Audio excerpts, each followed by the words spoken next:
Oui, bonjour Daniel, comment ça va? Ça va très bien toi-même? Oui. Écoute, Daniel, oui, je t'appelle de mon auto parce que tu te rappelles hier, on s'était parlé et puis bien, en passant, la météo n'est pas très beau dehors. Là. Je sais pas si tu as des rendez-vous aujourd'hui à l'extérieur, mais tu te rappelles l'année passée, hier, je t'avais dit que j'avais un rendez-vous avec un client potentiel qui a un CRI. Il a quitté son employeur et puis il a un CRI. Puis, je voulais discuter un petit peu avec toi à propos du CRI parce que, euh, vu que c'est la fin d'année, on s'était dit il y avait certaines stratégies qu'on peut faire hein, pour le CRI. Oui. Alors, juste pour rappeler aux gens, un CRI, c'est quoi? C'est un compte de retraite immobilisé. On a ça quand on quitte un employeur, comme Robert a dit, et qu'on avait une contribution déterminée avec l'employeur ou encore un fonds de pension et qu'on est plus jeune que 55 ans. À ce moment-là, le plan de pension est transféré dans un CRI. Dans un CRI, on peut avoir trois différentes législations, c'est-à-dire le fédéral. Nous, en Ontario, il y a des compagnies qui sont Mhm. ici en Ontario, et on a aussi celui du Québec. OK. Avant de convertir notre CRI en FRV, Fonds de revenus viagers, qui est l'équivalent du FER, on peut démobiliser dans certaines législations. Exemple, OK. fédéral, à 55 ans, on peut déjouer 50 de notre CRI. Donc, 50 retourne dans notre REER et le CRI, au moment de la retraite, ira dans le FRV. Moment de la retraite, c'est le moment que vous décidez de prendre la retraite. On se comprend, là. Si vous décidez que vous prenez votre retraite à 55 ans, on peut transférer le CRI en FRV à ce moment-là. OK. Celui d'Ontario, aussi, on peut dégeler 50 mais la différence, c'est que c'est seulement au moment où on va le transférer en FRV qu'à ce moment-là, on peut dégeler 50. Et de ce que tu parlais, qu'on a des Mhm. stratégies à faire avant le 31 décembre, c'est pour le prix au Québec. Au Québec, on n'a pas le droit de dégeler. Alors, OK. une grosse portion. Alors, toutefois, ce qu'on peut faire année après année, c'est qu'on peut dégeler un pourcentage, donc entre le minimum et le maximum du prix que vous avez. Et à ce moment-là, on fait les calculs avec la régie des rentes, la calculatrice de la régie des rentes. C'est la régie des rentes qui décide quoi faire, quel montant. Euh, et c'est une transaction où on prend le CRI, on le transfère dans l'FRV, on transfère le minimum que la Régie des rentes nous a donné dans le REER, et ce qu'il y a dans l'FRV, on le retourne dans le CRI. Pourquoi je parle de tout ça? Parce que si on dégèle au niveau du Québec, ben, vous allez recevoir beaucoup de reçus. Alors, un T4 parce que vous avez encaissé votre FRV, puis et ensuite de ça, deux contributions parce qu'on a retourné les montants. Des fois, les comptables n'aiment pas ça. Toutefois, c'est à votre avantage, alors on le fait. C'est ça. Alors, si je comprends bien, c'est ça justement ce nouveau client potentiel-là, il avait quitté Desjardins. Donc, c'est un fonds de pension provincial du Québec.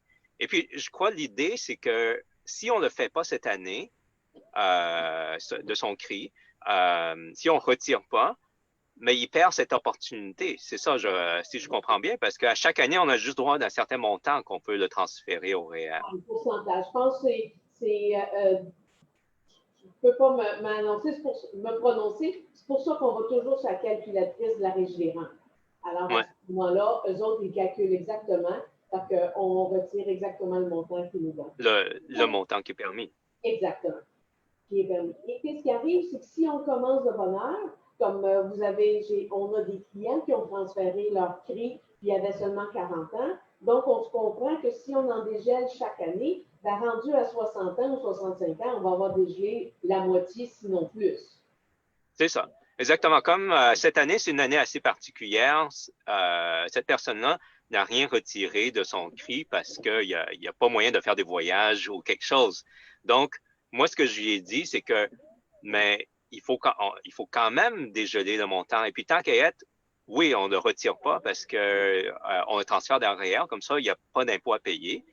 Mais au moins, l'année prochaine ou l'autre année après, il pourrait le sortir, ce montant-là, parce que sinon, c'est perdu.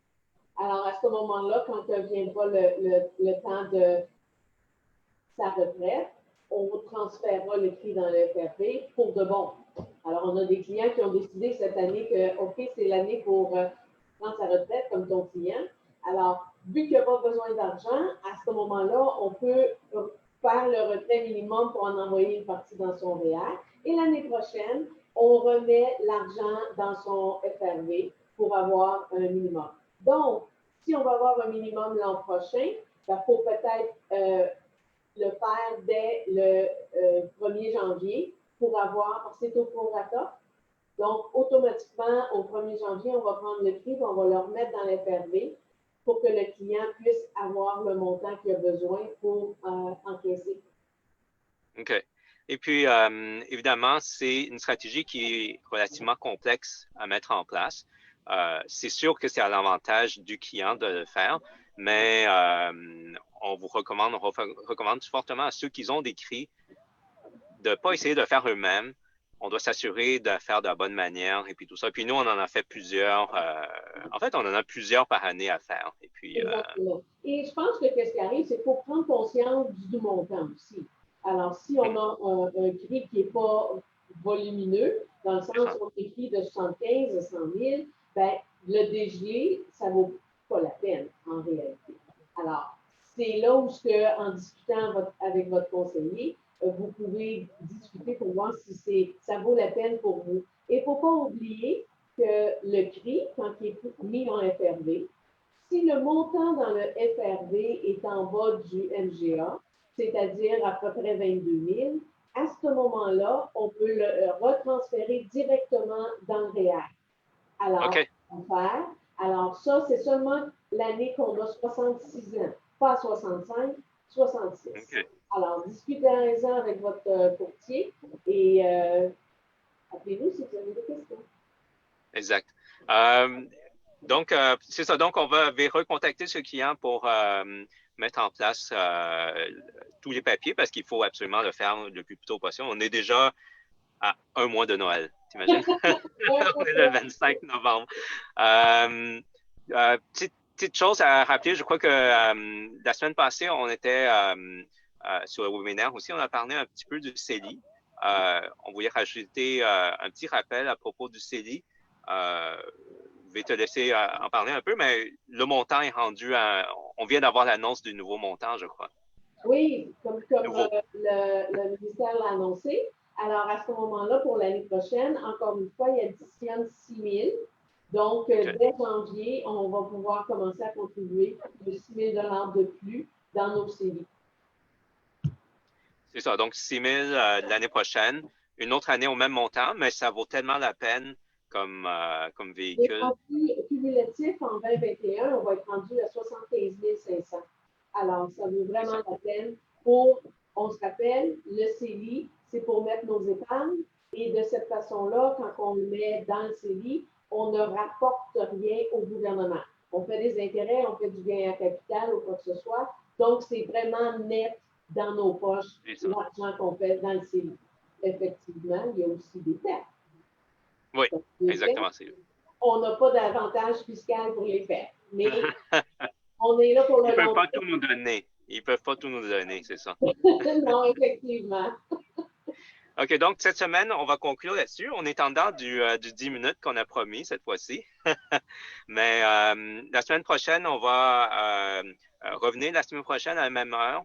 On va couvrir peut-être un ou deux autres stratégies de fin d'année qui vont être très intéressantes. Daniel puis moi, on n'a pas encore décidé desquelles, mais on a une petite liste de plusieurs. Et à ne pas manquer, suivez-nous sur Facebook. Les anciens webinaires qu'on a faits sont en rediffusion dessus. Et puis, n'hésitez pas, si vous avez des questions, envoyez-nous vos questions par courriel. Alors, merci beaucoup. Oui?